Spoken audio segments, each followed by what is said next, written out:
Hello மக்களே, welcome back to our channel life in Nashik. இன்றைக்கி நம்ம மும்பையில் இருக்கிற சத்ரபதி சிவாஜி மகாராஜ் ஃபஸ்ட்டு சங்கராலயா தான் ஃபுல்லாக சுற்றி பார்க்க போகிறோம். வாங்க உள்ளே போய் எப்படி இருக்குன்னு பார்க்கலாம். இந்தியாவில் இருக்கிற முக்கியமான மியூசியமில் இதுவும் ஒன்று. இந்த மியூசியமை பிரின்ஸ் ஆஃப் வேல்ஸ் மியூசியம்னு சொல்லுவாங்க. இந்த மியூசியமை 1922 பொதுமக்கள் பார்வைக்காக ஓப்பன் பண்ணியிருக்காங்க. இங்கே 50,000க்கும் மேற்பட்ட அரிய பொருட்கள்லாம் வச்சுருக்காங்கன்னு சொல்கிறாங்க. வாங்க உள்ளே போய் என்னெல்லாம் இருக்குன்னு பார்க்கலாம். என்ட்ரன்ஸ்லேயே 2000 வருஷம் பழமையான புத்திஸ்ட் மோனுமெண்ட் லோட்டஸ் மெடாலியன் வச்சுருக்காங்க. என்ட்ரி டிக்கெட் எடுத்து தான் இந்த மியூசியம்க்கு வர முடியும். நீங்க கேமரா கொண்டு வந்தீங்கன்னா அதுக்கு தனியா சார்ஜ் பண்ணுவாங்க. கேட்வே ஆஃப் இந்தியாவுக்கு பக்கத்துல தாங்க இந்த மியூசியம் இருக்கு. கேட்வே ஆஃப் இந்தியாவை டிசைன் பண்ண இன்ஜினியர் தான் இதையும் டிசைன் பண்ணியிருக்காங்க. இந்தோ சார்சனிக் மெத்தட்ல இந்த மியூசியமை கட்டியிருக்காங்க. இப்போ நம்ம பார்த்துட்டு இருக்கிறது ஆன்ஷியன்ட் ஹரப்பன் சிட்டி தோலவிராவோட இமேஜின்டு ரீகன்ஸ்ட்ரக்ஷன் மாடல் தான். இந்த மியூசியம் போனா மறக்காம மியூசியத்தோட சென்டர்ல நின்று மேலே இப்படி சுத்தி பாருங்க. இதோட கட்டிடக்கலை அவ்வளோ அருமையா இருக்கும், செம்மையா இருக்கும். வியூ பாயிண்ட் கிரவுண்ட் ஃப்ளோர்ல ஃபுல்லா ஹரப்பன் சிட்டி அண்ட் சிந்து சமவெளி நாகரிகத்துல கிடைச்ச பழமையான பொருட்கள், நாணயங்கள், ஆயுதங்கள்லாம் பார்வைக்கு வச்சிருப்பாங்க. அது மட்டும் இல்லாம இந்தியாவில் பல இடங்கள்ல கிடைச்ச பழமையான கோவில் சிற்பங்கள் கூட வச்சிருப்பாங்க. இப்போ நம்ம ஃபர்ஸ்ட் ஃப்ளோருக்கு வந்துட்டோம். இந்த மியூசியம்ல நிறைய ஆர்ட் கேலரிஸ் இருக்கு. ஒவ்வொரு கேலரியா நம்ம போய் பார்க்கலாம். பார்க்கறதுக்கு நமக்கு நேரம் தாங்க பத்தாது. ஏன்னா பார்க்கறதுக்கு இங்க அவ்வளோ விஷயங்கள் இருக்கு. ஒவ்வொன்றையும் பார்த்துட்டே இருக்கலாம். சுத்தி இருக்கிற எல்லா சுவர்கள்லையுமே வித்தியாசமான பழமையான பெயிண்டிங்ஸ் எல்லாம் வச்சிருக்காங்க. இந்த பெயிண்டிங்ஸை பாருங்களேன். இந்த இடத்துல இருக்கிற ஒவ்வொரு ஃப்ரேமும் ராமாயண கதையை இன்ஸ்பைர் பண்ணி பெயிண்ட் பண்ணியிருக்காங்க. நல்லா பார்த்தீங்கன்னா உங்களுக்கே தெரியும். இந்த பெட்டியை பார்த்தா புதையல் பெட்டி மாதிரி தானே இருக்கு. ஆனா இது சந்தனக்கட்டையில செஞ்ச ஒரு ரைட்டிங் பாக்ஸ், மைசூர்ல இருந்து வந்திருக்கு. அடுத்து நம்ம கிருஷ்ணா ஆர்ட் கேலரிக்கு தான் போய்கிட்டு இருக்கோம். இதுக்குள்ள கிருஷ்ணரோட படங்கள் வச்சிருக்காங்க. கோவில்களில் கிடைச்ச பழமையான அரிய பொருட்கள் கூட வச்சிருக்காங்க. இந்தியன் மினியேச்சர் பெயிண்டிங்ஸ்லாம் எப்படி வரைவாங்கன்னா இந்த இதில் ஓடிக்கிட்டு இருக்கு. நிறைய மினியேச்சர் பெயிண்டிங்ஸ் கூட வச்சிருந்தாங்க.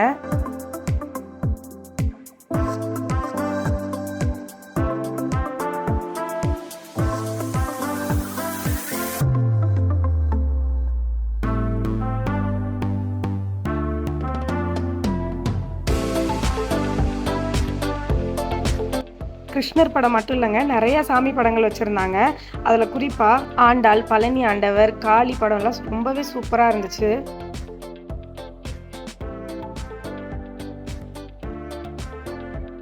இது ஒரு கணேஷ் எந்திரம். இதில் தமிழில் கூட எழுதியிருக்காங்க. இது தஞ்சாவூர்ல இருந்து வந்திருக்கு.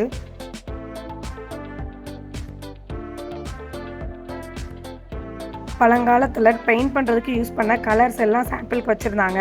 அதுலேயும் குறிப்பாக பீட்டில் விங்ஸ் என்ற பூச்சியிலிருந்து கூட கலர்ஸ் எடுத்திருக்காங்க. இதெல்லாம் அந்த காலத்து பெயிண்ட் ப்ரஷ்.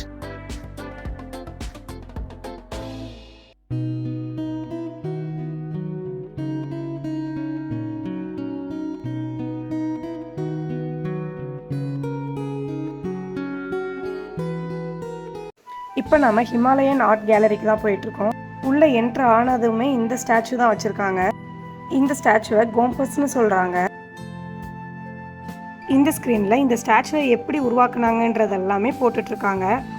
இந்த கேலரியில் ஃபுல்லாகவே புத்திஸ்ட் சம்மந்தப்பட்ட பொருட்கள் தான் இருக்குது. இதை நான் நிறைய படங்களில் பார்த்துருக்கேன். இதை சுற்றி விட்டால் குட் ஃபார்ச்சூன் கிடைக்கும்னு சொல்லுவாங்க. அதனால் நானும் சுற்றி விட்டேன். நான் சுற்றுறது பார்த்துட்டு ஸ்ரீஷாவும் சுற்றணும்னு கேட்டால் சரி, அவளையும் தூக்கி ஒரு வாட்டி சுற்ற வச்சாச்சு.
இந்த கேலரியில் எல்லாமே யூனிக்காக இருந்துச்சு. ஆனால் என்னை ரொம்பவே ஆச்சரியப்படுத்தினது இதுதாங்க. இது எல்லாமே மனித எலும்புகளால் ஆன போர் கவசங்கள். இதெல்லாம் மனித எலும்புகளால் பண்ணியிருக்காங்கன்னு நினச்சாலே வியப்பாக இருக்குது.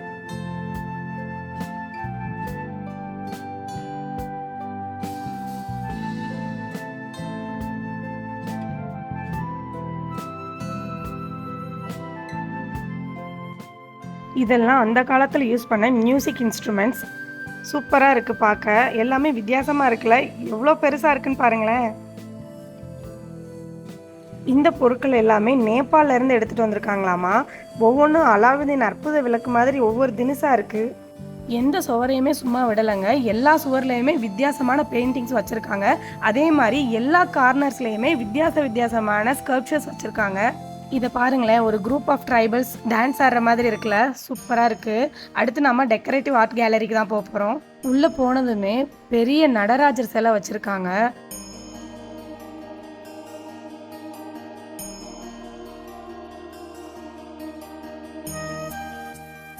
விஷ்ணு பகவானோட ஒவ்வொரு அவதாரத்தையுமே தனித்தனியாக வச்சுருக்காங்க.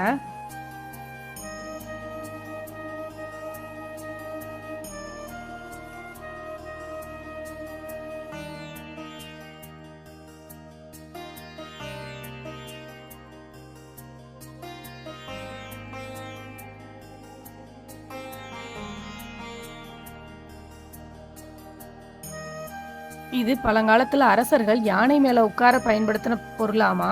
இது கேரளால இருந்து கொண்டு வந்திருக்காங்க. இந்த மயிலை பாருங்களேன், சூப்பராக இருக்குல்ல. இதை ஃபுல்லாமே plaster of Paris, coloured glass and மிரர்ஸ்னால பண்ணியிருக்காங்க. இது ஒரு மொசைக் ஆர்ட், உதய்பூர்ல இருந்து வந்திருக்கு.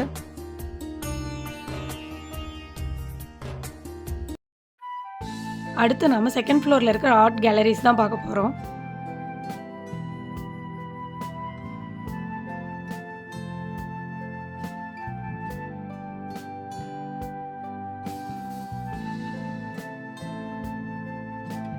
செகண்ட் ஃப்ளோரில் தான் Chinese art gallery, Japanese art gallery, முக்கியமாக ரட்டன் டாட்டா கேலரி இருக்குது. நான் ரொம்பவே ஈகராக இருக்கேன் அங்கே போய் பார்க்குறதுக்கு. வாங்க போகலாம்.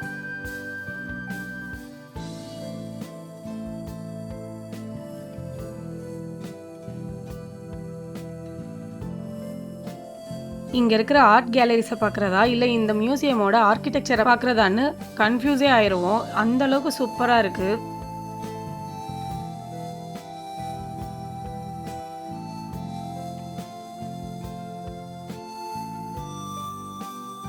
இப்போ நம்ம ரட்டன் டாட்டா ஆர்ட் கேலரிக்கு தான் போக போகிறோம். என்ட்ரி ஆனதுமே அங்கே ஒரு ஸ்டாச்சு வச்சுருக்காங்க. அது வேறு யாரும் இல்லைங்க, ரட்டன் டாட்டா தான்.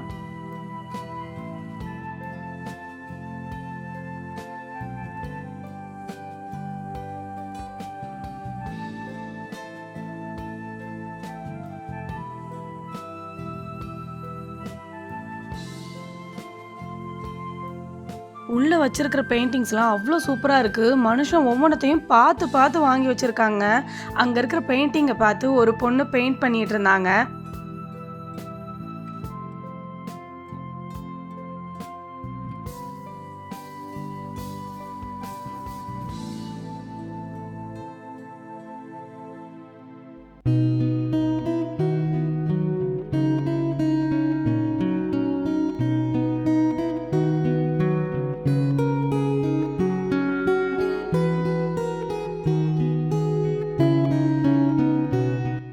பெயிண்டிங்ஸ் மட்டும் இல்லைங்க, இங்கே இருக்கிற திங்ஸுமே ஒவ்வொன்றும் ரொம்ப யூனிக்காக இருக்குது.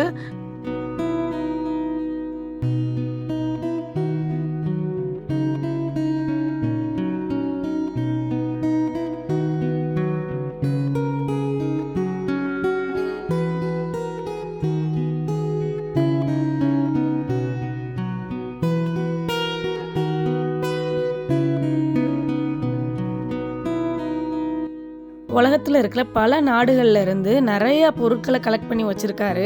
அவரோட மொத்த கலெக்ஷனுமே இந்த டாடா கேலரியில தான் இருக்கு. ரத்தன் டாடா ஆர்ட் கேலரிக்குள்ளேயே ஒரு வழி போகுது.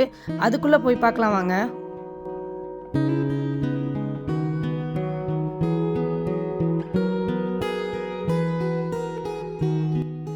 இதுக்குள்ள இருக்கிறது ரொம்பவே யூனிக்கான ஒரு கேலரிங்க. வேஸ்ட் பொருட்களை வச்சு எல்லாமே செஞ்சுருக்காங்க. இதுக்குள்ளே போனாலே ரொம்ப சைலண்ட்டாக இருக்குது. அது மட்டும் இல்லாமல் ஒரு குறிப்பிட்ட செகண்ட்ஸ்க்கு ஒரு தடவை ஒரு மணி சவுண்டு மாதிரி கேட்குது. அதுவுமே வேஸ்ட் பொருட்களை வச்சு செஞ்சது தான்.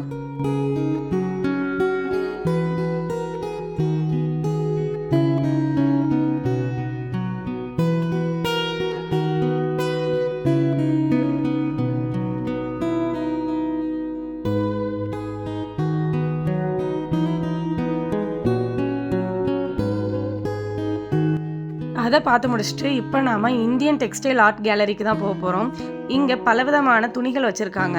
துணியாலேயே செஞ்ச பொருட்களும் கூட வச்சுருக்காங்க.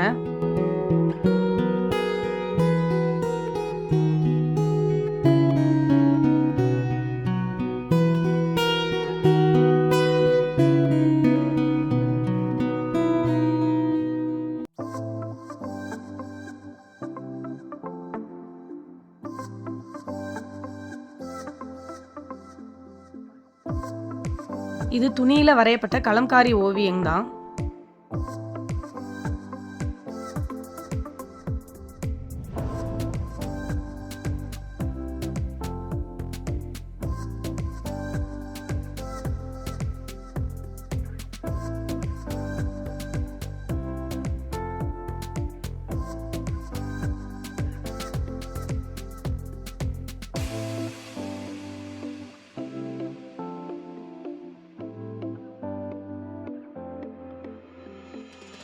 இப்போ நம்ம ஜஹாங்கீர் சபவால கேலரிக்கு தான் போயிட்டுருக்கோம். இதுக்குள்ளே மராட்டி மன்னர்கள் யூஸ் பண்ண ஆயுதங்கள், கத்தி, கேடயம், அவங்க யூஸ் பண்ண ஆர்மர்ஸ் எல்லாமே வச்சுருக்காங்க.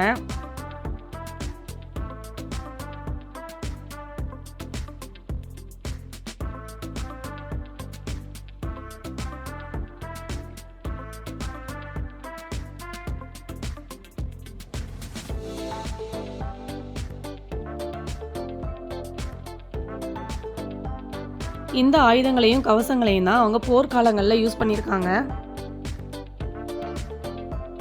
மும்பையில் இருக்கிற இந்த சத்ரபதி சிவாஜி மகாராஜ் வஸ்து சங்கராலயாவை முழுமையாக பார்க்கணுன்னா குறைஞ்சது 4 மணி நேரமாவது தேவைப்படும். அதிகபட்சமாக 6 மணி நேரம் கூட ஆகலாம். அந்தளவுக்கு பார்க்குறதுக்கு இங்கே நிறைய இடங்கள் இருக்குது.